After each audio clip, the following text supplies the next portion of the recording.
Capítulo 9. E entrando no barco, passou para o outro lado, e chegou à cidade. E eis que lhe trouxeram um paralítico, deitado numa cama. E Jesus, vendo a fé deles, disse ao paralítico: Filho, tem bom ânimo, perdoados te são os teus pecados. E eis que alguns dos escribas diziam entre si: Ele blasfema. Mas Jesus, conhecendo os seus pensamentos, disse: Por que pensais mal em vossos corações? Pois qual é mais fácil?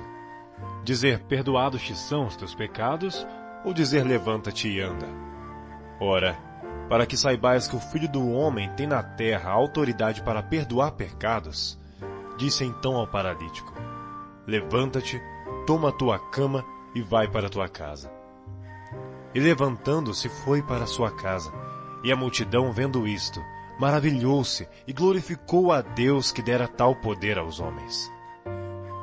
E Jesus, passando adiante dali, viu assentado na recebedoria um homem, chamado Mateus, e disse-lhe: Segue-me. E ele, levantando-se, o seguiu. E aconteceu que, estando ele em casa, sentado à mesa, chegaram muitos publicanos e pecadores, e sentaram-se juntamente com Jesus e os seus discípulos. E os fariseus, vendo isto, disseram aos seus discípulos: Por que come o vosso mestre com os publicanos e pecadores? Jesus, porém, ouvindo, disse-lhes: Não necessitam de médico os sãos, mas sim os doentes. Ide, porém, e aprendei o que significa: misericórdia quero, e não sacrifício. Porque eu não vim a chamar os justos, mas os pecadores ao arrependimento. Então chegaram ao pé dele os discípulos de João, dizendo: Por que jejuamos nós e os fariseus muitas vezes, e os teus discípulos não jejuam? E disse-lhe Jesus: Podem porventura andar tristes os filhos das bodas, enquanto o esposo está com eles? Dias, porém, virão, em que lhes será tirado o esposo, e então jejuarão. Ninguém deita remendo de pano novo em roupa velha, porque semelhante remendo rompe a roupa, e faz-se maior a rotura. Nem se deita vinho novo em odres velhos. Aliás, rompe-se os odres, e entorna-se o vinho, e os odres estragam-se. Mas deita-se vinho novo em odres novos. E assim, ambos se conservam.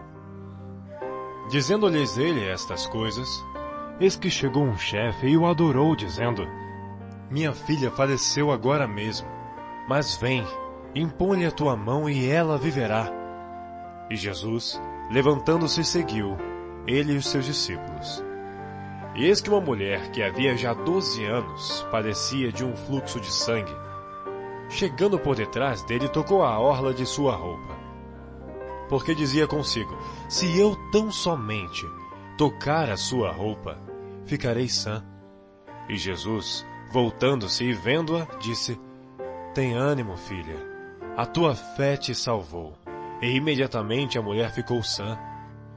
E Jesus, chegando à casa daquele chefe e vendo os instrumentistas e o povo em alvoroço, disse-lhes: Retirai-vos, que a menina não está morta, mas dorme. E riram-se dele. E logo que o povo foi posto fora, entrou Jesus e pegou-lhe na mão, e a menina levantou-se. E espalhou-se aquela notícia por todo aquele país. E partindo Jesus dali, seguiram-no 2 cegos, clamando e dizendo: Tem compaixão de nós, filho de Davi. E quando chegou a casa, os cegos se aproximaram dele. E Jesus disse-lhes: Crede vós que eu possa fazer isto? Disseram-lhe eles: Sim, Senhor. Tocou então os olhos deles, dizendo: Seja-vos feito segundo a vossa fé. E os olhos se lhes abriram. E Jesus ameaçou-os, dizendo: Olhai que ninguém o saiba. Mas tendo eles saído, divulgaram a sua fama por toda aquela terra. E havendo-se eles retirado, trouxeram-lhe um homem mudo e endemoniado. E expulso o demônio, falou mudo, e a multidão se maravilhou, dizendo: Nunca tal se viu em Israel. Mas os fariseus diziam: Ele expulsa os demônios pelo príncipe dos demônios. E percorria Jesus todas as cidades e aldeias, ensinando nas sinagogas deles, e pregando o evangelho do reino, e curando todas as enfermidades e moléstias entre o povo. E vendo as multidões, teve grande compaixão delas, porque andavam cansadas e desgarradas, como ovelhas que não têm pastor. Então disse aos seus discípulos: a seara é realmente grande, mas poucos os ceifeiros. Rogai, pois, ao Senhor da seara, que mande ceifeiros para a sua seara.